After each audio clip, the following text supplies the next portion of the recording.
En los dos vídeos del tema anterior hemos estudiado en profundidad el átomo y veíamos cómo los átomos, en función de su número de protones, caracterizaban a los distintos elementos químicos.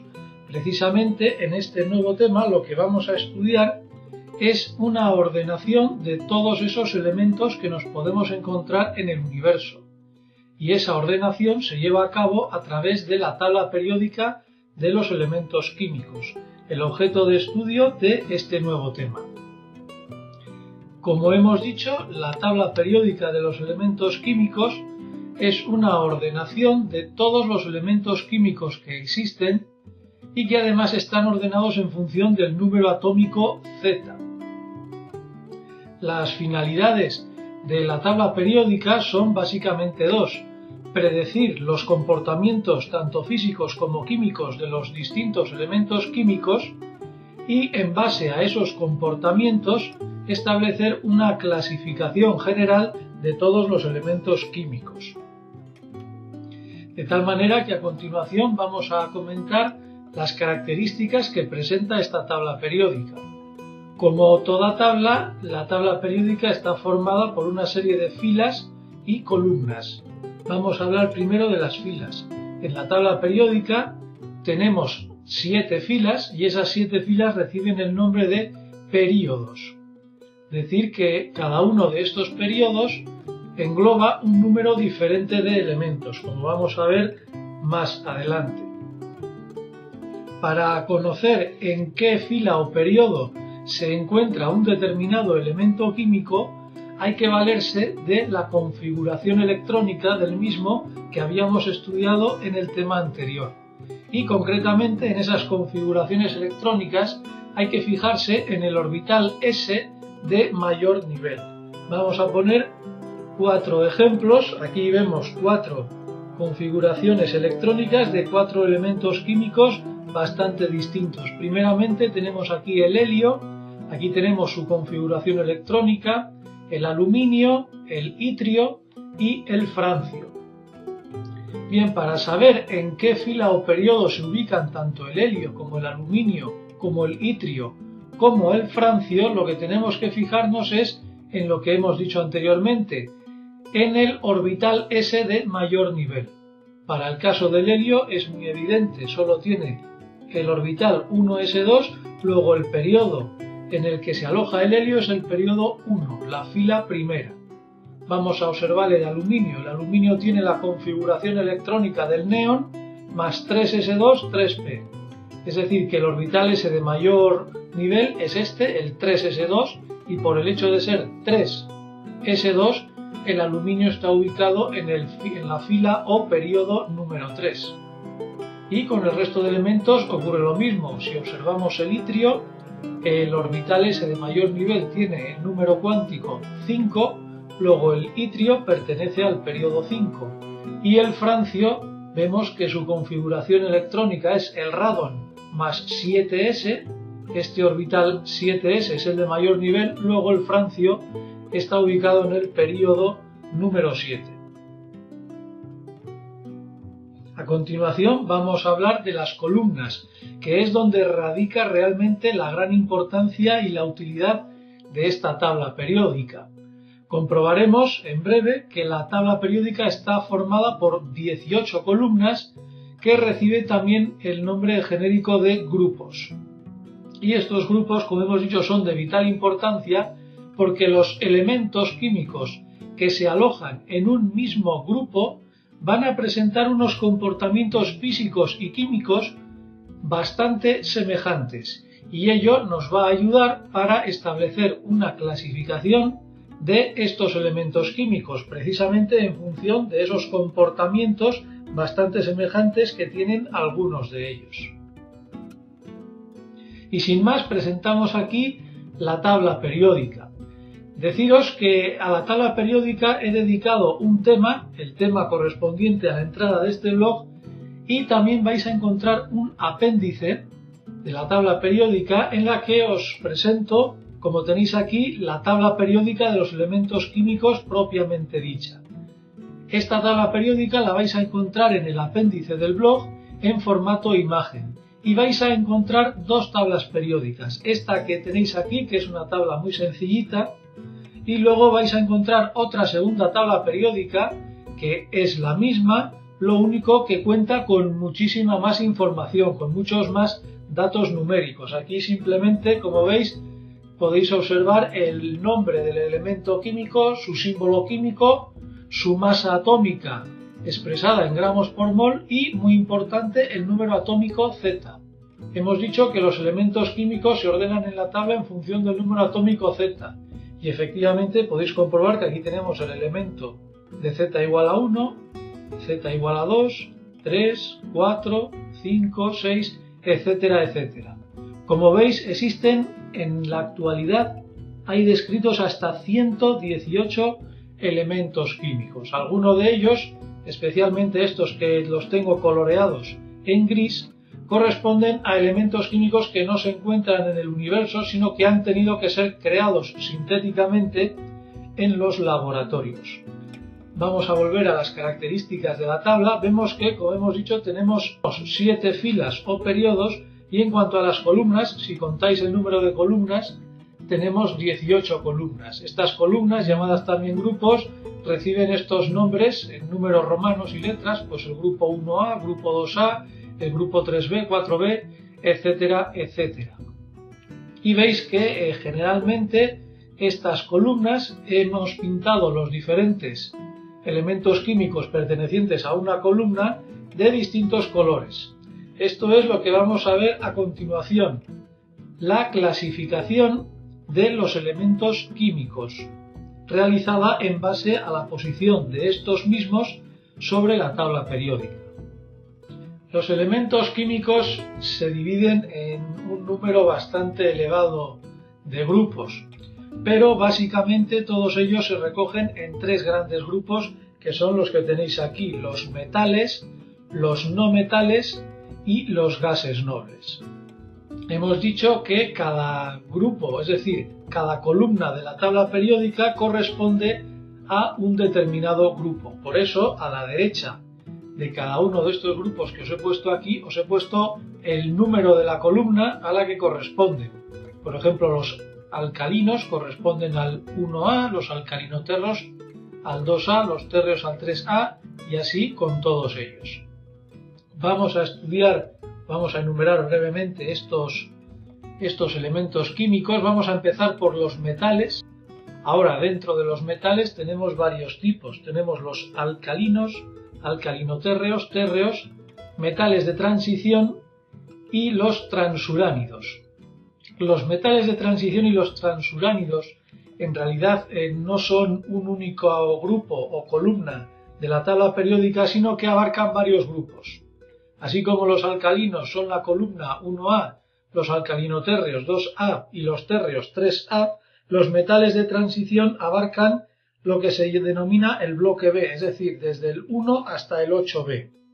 Mientras que los transuránidos a su vez se van a subdividir en otros 2 grupos, los lantánidos y los actínidos. Vamos a pivotar un poco entre esta diapositiva y la tabla periódica, y ahora vamos a ver aquí sobre la tabla periódica todos estos grupos que hemos descrito. Hemos dicho primeramente los metales. En el grupo 1A estaban los alcalinos, que son los elementos representados en esta columna: litio, sodio, potasio, etc., y resaltados en un color verde. En la columna 2A teníamos los metales alcalinotérreos, que son el berilio, magnesio, calcio, etc., que están resaltados en este otro color verde. Bien, aquí seguramente estaréis viendo este elemento, el primero de ellos, el hidrógeno. El hidrógeno no es un metal alcalino. El hidrógeno es un elemento químico un tanto especial que no se puede clasificar realmente en ningún grupo de elementos químicos. Pero su posición dentro de la tabla periódica pues es esta. Lo he resaltado con un tono gris claro para indicar que, aunque esté dentro del grupo 1A, en realidad no es un metal alcalino.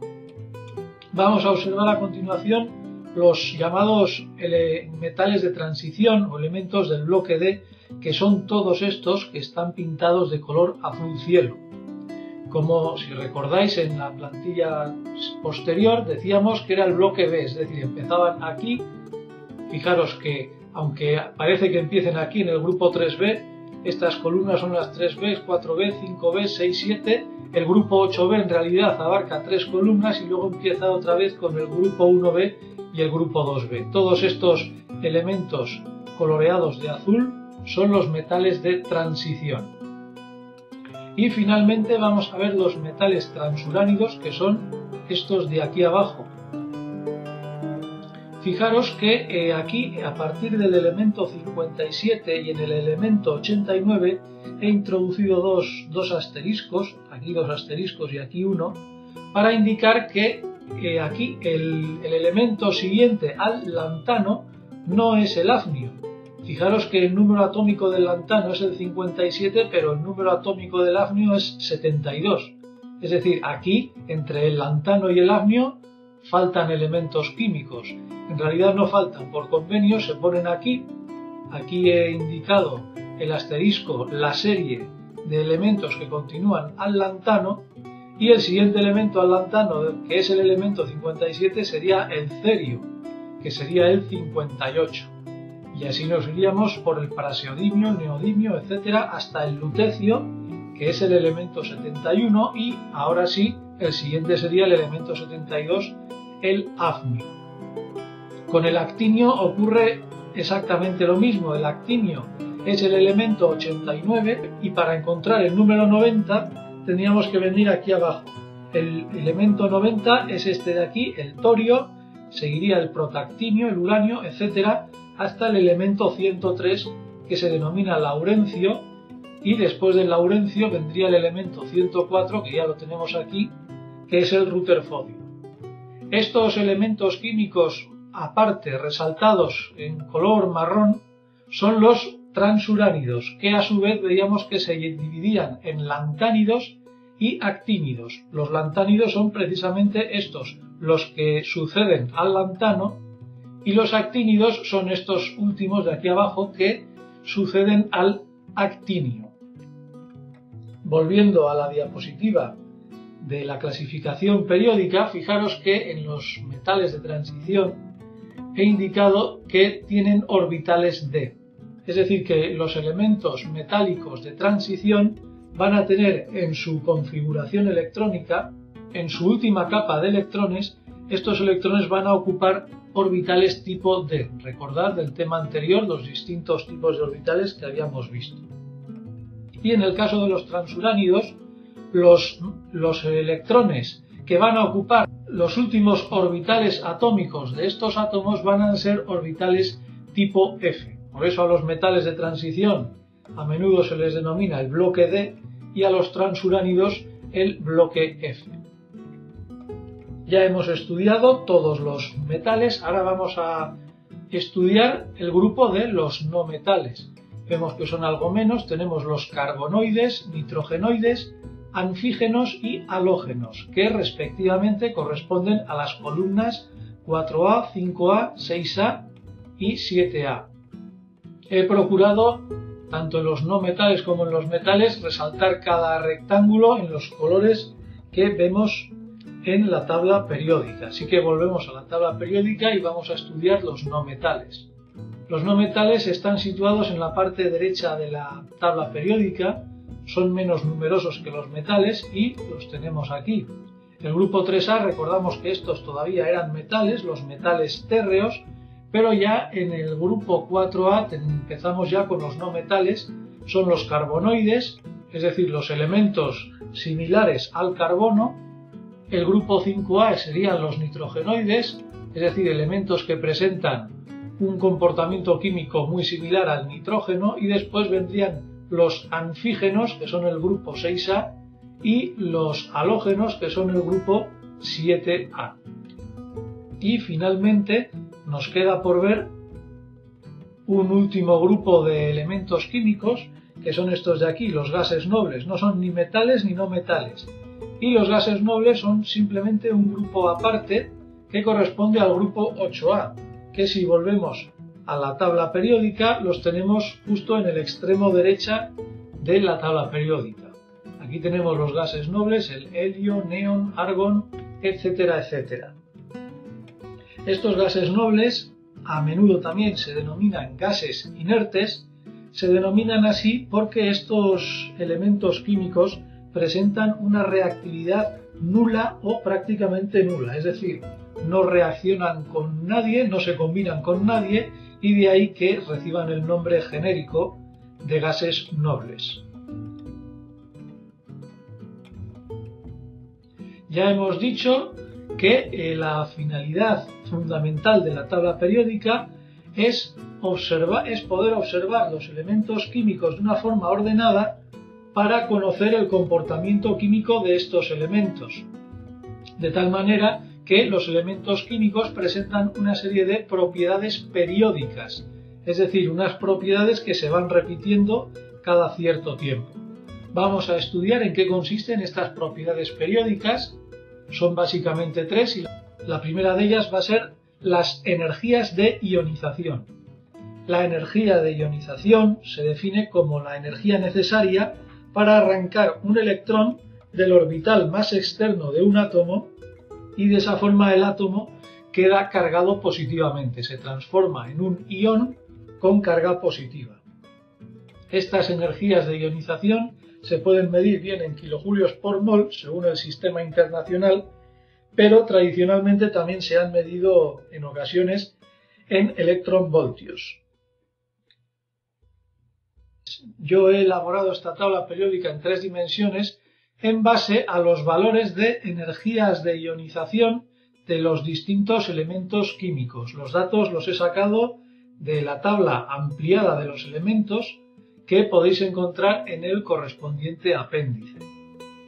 Bien, aquí no veis los símbolos químicos, no sabéis qué columna corresponde a qué elemento, pero una vez os familiaricéis con la tabla periódica vais a saber que, por ejemplo, estas columnas verde clarito son los alcalinos, el verde oscuro son los alcalinotérreos, el bloque D, es decir, los metales de transición, son estas columnas azules, y luego vendrían aquí los amarillos, serían los metales térreos, luego vendrían los carbonoides, nitrogenoides, anfígenos, halógenos, y la columna de la extrema derecha serían los gases nobles.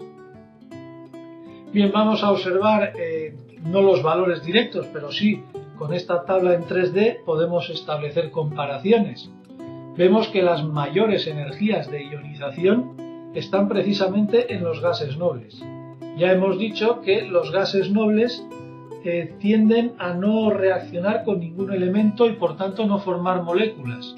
En el próximo tema del enlace químico vamos a ver que para que un átomo reaccione con otro para formar una molécula necesita ganar o perder electrones.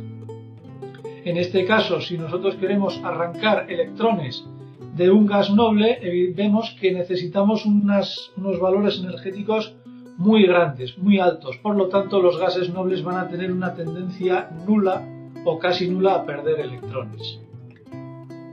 De tal manera que cuáles son los átomos que tienen una mayor tendencia a perder electrones y por ende a quedarse como iones con carga positiva. Pues vemos que son precisamente los metales alcalinos y en menor medida los alcalinotérreos los que requieren unas energías de ionización más pequeñas.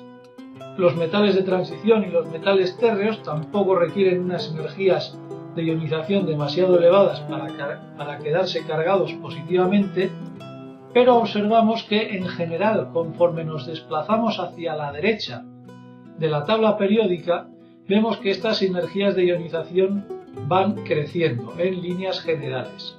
Y también en líneas generales vemos que también esas energías de ionización decrecen a medida que bajamos en la tabla periódica.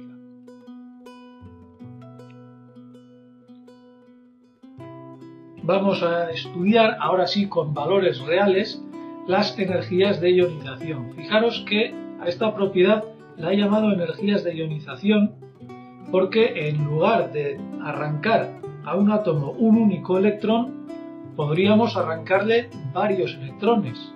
Por esa razón, no hablamos de energía de ionización única, sino de energías de ionización. De tal manera que aquí os he presentado una tabla con varias energías de ionización para un mismo elemento. Vamos a estudiarla brevemente. Fijaros que el hidrógeno, recordad que el hidrógeno es el primer elemento, tiene un protón, por ende en su estado fundamental tiene un electrón y ese electrón es el único que le podemos extraer. Por lo tanto, el hidrógeno tiene una única energía de ionización. Fijaros en el helio. El helio tiene dos energías de ionización porque tiene solo dos electrones. El litio tiene tres electrones y por tanto tiene tres energías de ionización. Y así el berilio, el boro, etc. En esta tabla podemos ver asimismo algo muy evidente. Arrancar dos electrones a un átomo va a requerir una energía superior a arrancar solo uno. Aquí vemos que la primera energía de ionización del helio es de 24,6 electronvoltios, pero ya la segunda es de 54. En el caso del litio, pues vemos que también ocurre lo mismo. Cuanto más electrones querramos arrancar a un átomo, mayor será la energía de ionización necesaria para arrancar esos electrones. Sin embargo, vamos a estudiar esta tabla más detenidamente. Vamos a obviar los casos del hidrógeno y del helio y vamos a irnos hasta el tercer elemento, que es el litio, porque en el litio observamos algo muy curioso. Vemos que la primera energía de ionización es de 5,4, pero ya la segunda energía de ionización es de 75,6 y la tercera energía de ionización ya es todavía mayor. Es decir, que aquí se produce un salto bastante grande entre la primera y la segunda energía de ionización. ¿A qué se debe ese aumento? Pues para estudiar esas diferencias vamos a fijarnos de nuevo en las configuraciones electrónicas que habíamos explicado en el tema anterior. Aquí tenéis la configuración electrónica del litio 1s2, 2s. Es decir, que el litio tiene un único electrón en el orbital 2s, que es el orbital más externo de todos. Por lo tanto, arrancar este electrón 2s del litio, pues puede ser, de hecho es relativamente fácil. Solo vamos a necesitar una energía de 5,4 electronvoltios. Pero si una vez hemos arrancado este electrón, queremos arrancar uno de estos electrones, fijaros que el primer electrón que hemos arrancado estaba en el orbital 2s. Pero el siguiente electrón que queremos arrancar ya tendremos que arrancarlo del orbital 1s. Recordad que los números cuánticos 1 y 2 representaban la energía del orbital. Los orbitales 1s son más estables que los orbitales 2s. Por lo tanto, arrancar un electrón en un orbital 1s va a costar bastante más energía que arrancar un electrón de un orbital 2s. Por esa razón, arrancar un único electrón del litio, lo arrancaríamos del orbital 2s, no costaría mucha energía, pero ya arrancar el segundo costaría una energía bastante más importante por la disposición electrónica que tiene el átomo de litio. Vamos a ver los otros ejemplos. En el ejemplo del berilio escribimos su configuración electrónica y observamos sus energías de ionización. La primera energía de ionización del berilio no es muy grande, es 9,3 electronvoltios, la segunda tampoco es muy grande, es de 18, pero ya la tercera, fijaros que es de 153, es decir, casi 10 veces la segunda energía de ionización. Ahora el salto no se produce entre la primera y la segunda, se produce entre la segunda y la tercera. Y la razón de ese gran salto de energía la volvemos a encontrar en la configuración electrónica. Aquí, en el caso del berilio, tenemos dos electrones en el orbital 2s. Por lo tanto, arrancar electrones al orbital 2s es relativamente fácil, pero arrancar un tercer electrón ya supondría arrancárselo al orbital 1s. Y ya sabemos que arrancar electrones al orbital 1s energéticamente es muy costoso. Por esa razón, el berilio pierde con relativa facilidad no uno, sino dos electrones. Pero ya para perder el tercer electrón necesita una energía bastante elevada. Así podríamos estudiar observando las configuraciones electrónicas de todos los elementos químicos, pero vamos a concluir con esta tabla estudiando el caso del boro. Aquí está la configuración electrónica del boro y las energías de ionización del boro son la primera 8,3, 25,1, 37,9, pero fijaros en la cuarta energía. De 37,9 salta a 259 electronvoltios. Un salto enorme, esta vez producido entre la tercera y la cuarta energía de ionización. Volviendo a la configuración electrónica del boro, vemos que, evidentemente, arrancar 3 electrones al boro es relativamente fácil. Arrancaríamos el electrón del 2p y los 2 electrones del 2s. Pero si ya quisiéramos arrancar un cuarto electrón al boro, tendríamos que irnos al orbital 1s, que ya sabemos que cuesta mucho arrancarles electrones aquí porque el orbital 1s es muy estable. Por lo tanto, el boro va a tender a perder con cierta facilidad 3 electrones, pero ya el cuarto electrón es muy difícil que lo pierda. A continuación vamos a hablar de la segunda propiedad periódica que podemos estudiar en la tabla periódica de los elementos, que es la afinidad electrónica. Su concepto es totalmente opuesto al de la energía de ionización, es decir, la afinidad electrónica es la energía que desprende un átomo cuando éste captura un electrón para formar un ion con carga negativa. Es decir, que mientras la energía de ionización era una energía que había que dar al átomo para arrancarle un electrón, la afinidad electrónica es la energía que desprende un átomo cuando éste captura un electrón.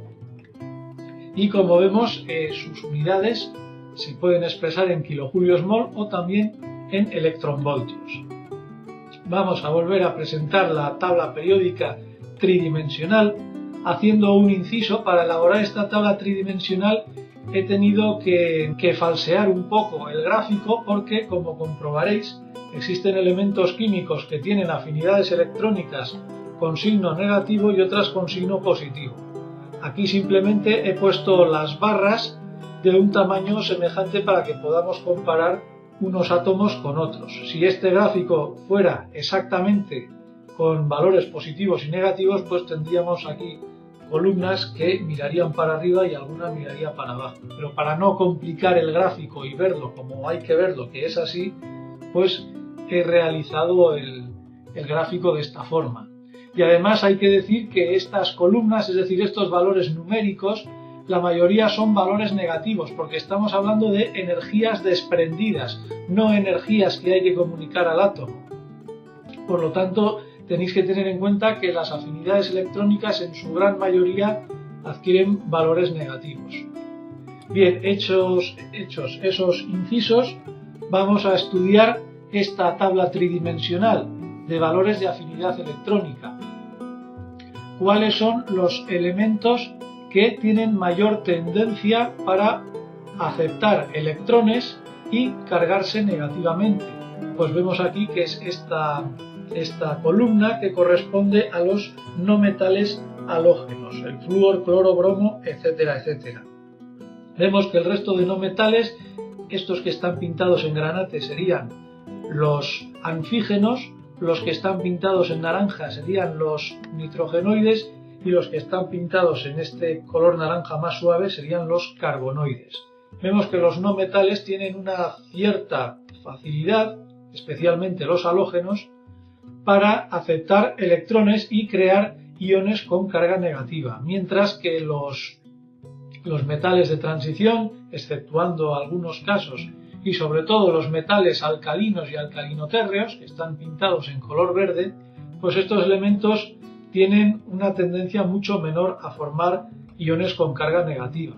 Vimos que en la tabla tridimensional de la energía de ionización, los metales tendían a formar iones con carga positiva, mientras que aquí vemos que los no metales van a tender a formar iones con carga negativa.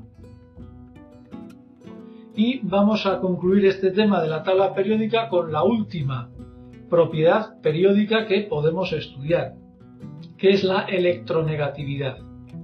La electronegatividad es la tendencia de un átomo a atraer los electrones de otros átomos cercanos con los que formará enlaces químicos. La electronegatividad es un concepto bastante similar a la afinidad electrónica, pero hay una diferencia. En la afinidad electrónica los átomos captan electrones, los llevan a su nube electrónica y puesto que tienen un electrón de más quedan cargados negativamente. Pero la electronegatividad es algo muy similar, lo único que mide la tendencia con que un átomo atrae los electrones sin llegar a aceptarlos en su nube electrónica. La electronegatividad realmente no tiene unidades y se utiliza generalmente la escala de Pauling para expresar los valores numéricos de esa tendencia a atraer los electrones para sí. Vemos que esta tabla tridimensional de electronegatividad es muy similar a la tabla de la afinidad electrónica. Vemos que los elementos más electronegativos pues son básicamente los halógenos, los anfígenos, nitrogenoides, es decir, generalmente los no metales, mientras que los metales, especialmente los alcalinos y alcalinotérreos, es decir, las dos primeras columnas de la tabla periódica, pues tienen una electronegatividad bastante baja. Y de esta forma hemos terminado este estudio de la tabla periódica de los elementos químicos, una herramienta extraordinariamente útil dentro de la química. Muchas gracias.